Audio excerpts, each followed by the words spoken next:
Ooh.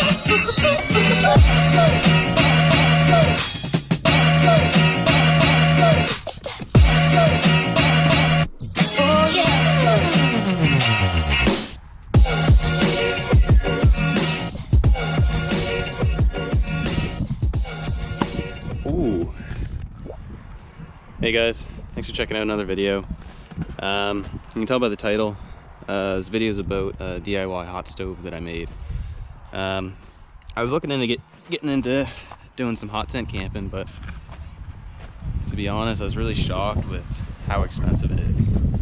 I mean, a tent alone, they start at like $200 up to like $500 or $600. And then the stoves, the cheapest one I was able to find online was $250, and they go all the way up to, you know, like $400, $450. So I thought, well, you know, why not make one? And I started doing some research, and I've seen a lot of guys using old paint cans laying around or old 50 cal ammo boxes, and those are great ideas. They work awesome, but I wanted to make one that I could break down and throw in a pack with me, so it wasn't this big object to carry around. So pretty much what I ended up doing, check out, is I ended up going to Home Depot and buying some galvanized duct caps, and I put it together in a way that's only held together by 8 bolts. I got thumb bolts and wing nuts, so you can break everything down, all the legs come off of it, and it all stores away flat. Pretty much it's got a hinge here for the door and a little flap to control the air going in to feed the fire. Quick little hinge here. And I had this grate out of an old barbecue, so I cut that and then bent it to fit so I could keep the coals off of the bottom of the stove, just because the material I used wasn't overly thick, so I prefer the fire not to be sitting right on it. And then I've got the duct piping here. I've got another length too. It goes up to about 8 feet or so, and I mean, I can buy another piece if I need it to be longer, but I don't think I will. Yeah, I think it's pretty decent. I've yet to use it. The whole stove only cost me just about $80 Canadian, taxes in, so it's a relatively cheap option comparative to a $250 stove, of course, they start at. Yeah, I haven't lit it yet. I got to get this galvanized coating off the inside before I even think about taking it camping. So that's what we're gonna do today. First things first, we gotta go get some wood to start this fire. So tons of dry, dead stuff around here. Just gotta go find it.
seems to be going really good, guys.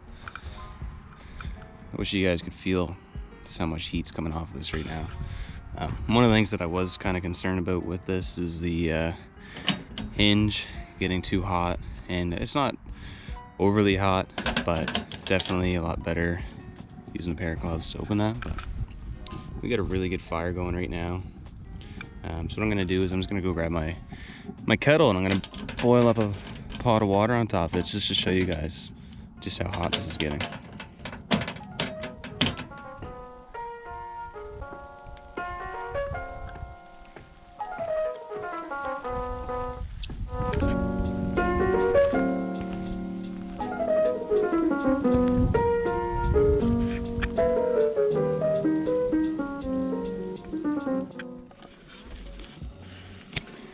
Sounds like we got some water boiling.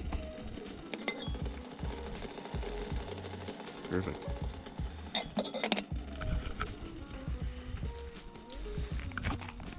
So overall I'm pretty happy with how the stove turned out.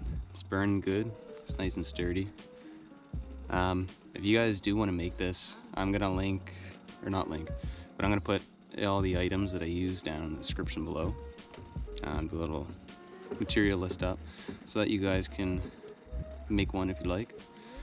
Let me know what you guys thought of it. One of the most important things that I'm going to keep doing right now is I'm going to keep stocking this stove, and I'm going to get it as hot as I can for as long as I can tonight, just because I want to get all that galvanized coating burned off of it, because when it burns it is poisonous, so just be careful with that.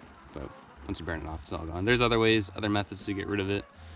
For sure, soaking it in vinegar is one. But I chose to use fire. Let me know what you guys think of the stove. Let me know what you think of the video. If you liked it, go ahead, give a thumbs up. Leave down in the comments what kind of videos you guys want to see. Some camping stuff, more four-wheeling. I don't know. Give me some ideas. But hope you liked the video, and I hope this encourages you to build your own stove and get out camping, enjoying the outdoors. Anyways, guys, thanks for checking this video out, and I'll see you on the next one.